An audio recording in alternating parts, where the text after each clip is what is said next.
you're big on messaging. You know, throughout your career, you've advised people about messaging.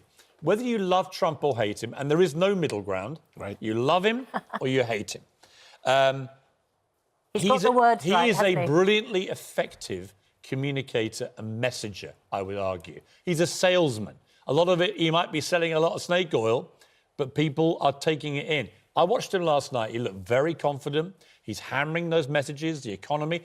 It's not as good as he says it is. It's not all-time great, but it's certainly pretty solid, certainly good enough to win an election. If you're a Democrat right now, how do you stop the Trump monster from getting re-elected? That's a great question, because the unemployment numbers are actually very significant. The growth rate at over 3%.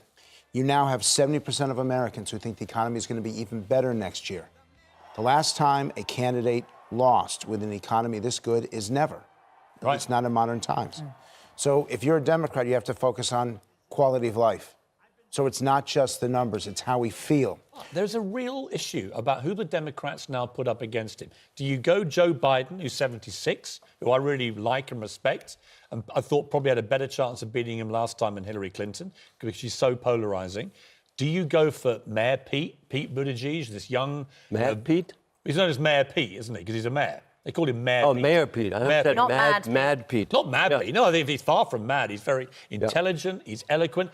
Is America ready to vote for a gay candidate? I don't know that answer. And if you're advising them as Toby Ziegler, what would you be saying to them? Well, I need Aaron Sorkin to consult with that. The writer of The West Wing. Give me some words to say.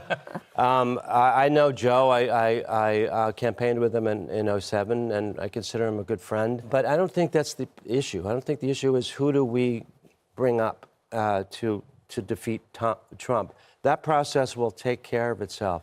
In the meantime, my opinion, we have a gangster in the White House, and we have someone who's denying climate change. And climate change, to me, is the biggest threat to our national security and to world security.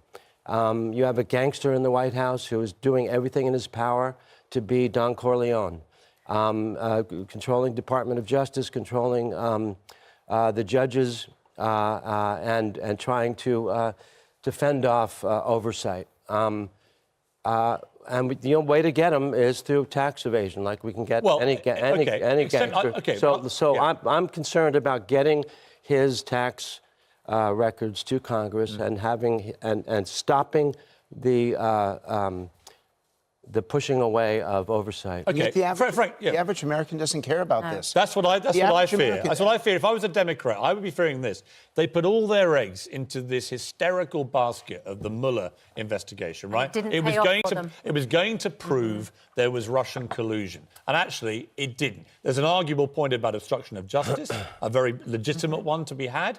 But the question for the Democrats, Frank, and this is really a polling and electoral issue, is if they now keep pounding away on tax returns, on obstruction of justice issues and so on, they're going to burn up all this time between now and the election on something I don't think most of the voters that are going to make the difference here really care about. This is the same campaign that was waged in 2016. Right. Hillary Clinton, something in the neighborhood of 94% of all her messaging was anti-Trump.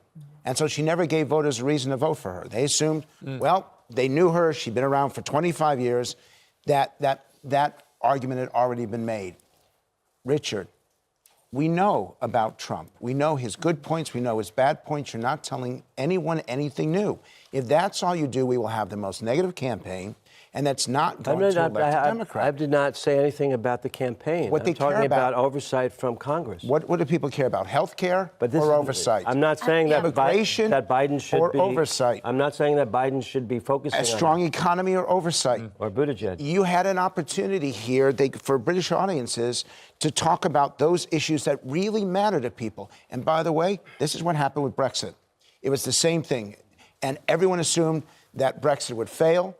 But the people who supported it, who wanted Britain to leave, talked about the things that people cared about. I know you may have disagreed with them, but it was actually more substantial. Well, I have a bigger... People also felt heard as well. What you're saying is that people in America don't care about their democracy? No, they absolutely do. And you and I don't care about democracy as being taken away from them step by step? I'm even concerned Richard, that there's going to be an election in 2020. Richard, that's. I wish you wouldn't do that, because you're a good representative. You're a great representative for the things that you believe in. But when you do that, you marginalize yourself. And that's what's happening with so many of the Democrats. They're actually marginalizing their opposition to Trump. He deserves to be held accountable. I think what's really interesting, Richard, is the way that politics is going generally is that big characters are beginning to win elections all over the place. In the Ukraine, we've just had a situation where a comedian who impersonated who the president. appeared in a comedy show in which he played a president who accidentally becomes president, right, has just become the legitimate elected president of the Ukraine. I was on a plane and Aaron Sorkin was 2 seats behind me. It's about a month ago, on the day this happened. And I told him a story. He didn't even know this guy played a character who becomes president. And he burst out laughing, but then went, my God, what is happening to world politics? Yeah. What is happening to world? Because it's not just America or Britain. It's all over the place. There's a rise in popularism and so-called popularism and nationalism. That we're living in a world that I think is driven by fear as opposed to hope. And while people are afraid, they tend to band together. I don't really have an answer for it, except that we have to find a way to stop it. Barack Obama came to office on the back of a message of hope. I mean, really inspired people. Who is the Barack Obama who could take on Trump with a positive message? We don't know yet. I mean, Pete Buttigieg certainly has that feeling about him. However, if you look at him dispassionately, I would look at stuff like the trade war with China that he's waging. Probably long overdue for America to be doing that. The Iranian deal, everyone agreed, sucked, right? So however he tries to go after that deal, may be better for America. He doesn't want to declare war anywhere, really. He wants to stop wars. His whole strategy so far is America first, wars are pointless, they cost money. I mean, there's a lot of stuff. If you were being genuinely impartial about him, well, you might say, well, actually, is that a bad thing for America? To have a president who's anti-war, for example? But I want to bring you to the reason why he got elected, which is the voters themselves. And Bernie Sanders on the Democratic side. This is really not about the candidates and much more about the people who are voting for them. Yeah. They feel ignored or forgotten. They get given a voice, don't they? And that's exactly what they're looking for. They want someone to shout for them. And my warning to Democrats, doing my job and being impartial, is that if all you do is criticize, you'll give voters no reason to come to your side at a time when they are looking for something different. Criticism isn't the point. You have to go after someone who is breaking the law. It's not a matter of a party platform. It's a matter of Congress doing their job. But their job is health care. Their job is immigration. Their job is the economy. You want him literally removed from office. That's what the public wants you to do your job and actually get these things done that they've been promised. Chaps, it's a fascinating debate. Richard, I want to end on an upbeat note. There is a suggestion you're toying with the idea of moving to this country. Is this true? Better golf. So any truth in this? Yeah, there's a modicum of truth. You're going to come here and be one of us? I don't know if I can master the accent, but I can. Are you so fed up with Trump that you would leave the country? That's not the reason. Oh.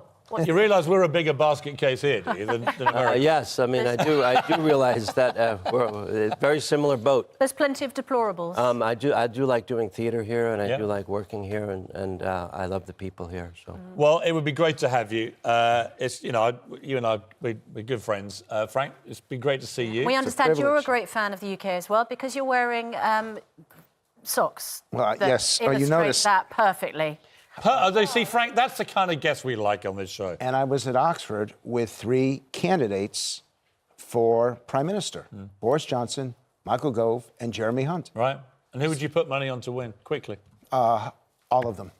Thank you very much, Frank. That's why you've gone far on this, Will.